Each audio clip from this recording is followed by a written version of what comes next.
The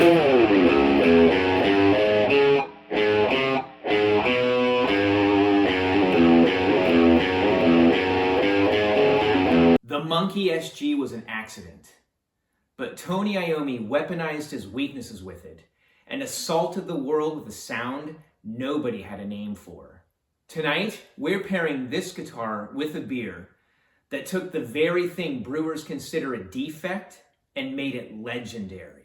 Going into the first album, Tony Iommi was a Strat guy, but early on in the recording sessions, after laying down Wicked World, a pickup blew. The 64 SG was just lying around as a backup. He never looked back. The monkey sticker came sometime around Master of Reality, once this guitar was already the sound of Sabbath.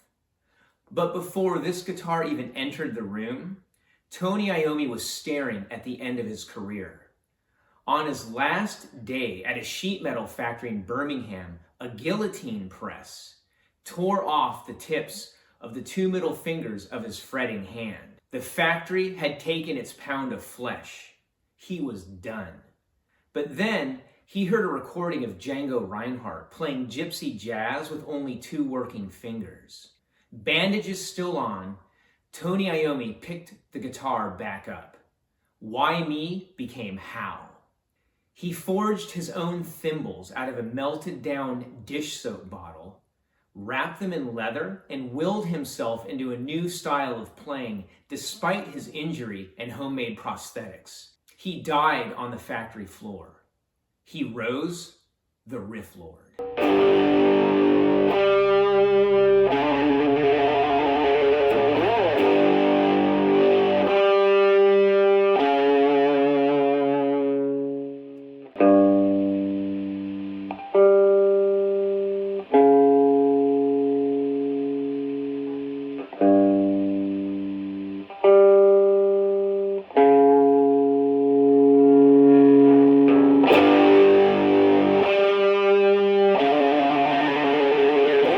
So I went to Cathy Zhong to see if a Chibson could recreate the sound of Birmingham circa 1970.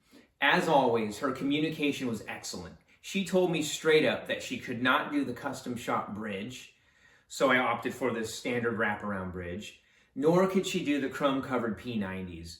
And I was okay with this because then it would just resemble the OG Monkey before all of the modifications. The color, the monkey decal, the ghost holes, dead on. She nailed it. So I opened the box and I'm like, hell yes, next stop Birmingham. And then I grab the neck.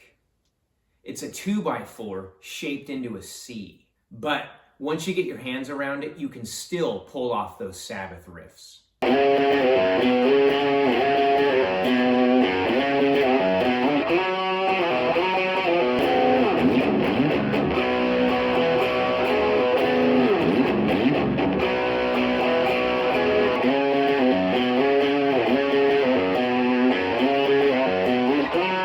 Pairing this one with the Aecht Schlenkerla Rauchbier, a Bavarian smoke beer. Most brewers treat smoke as a defect to engineer out. With this beer, it's the whole point. Same thing with Iommi. He didn't get his fingertips back. He built the sound around and with what was left. And Black Sabbath, they didn't set out to invent a genre. They played through the wreckage of what they were dealt.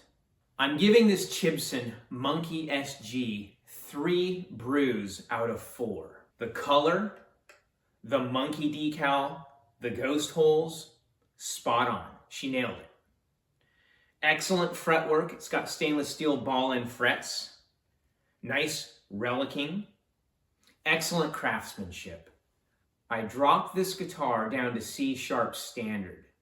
All I did was put on thicker strings. No other adjustments, no issues. The one real flaw, past the 10th fret, this neck is a baseball bat.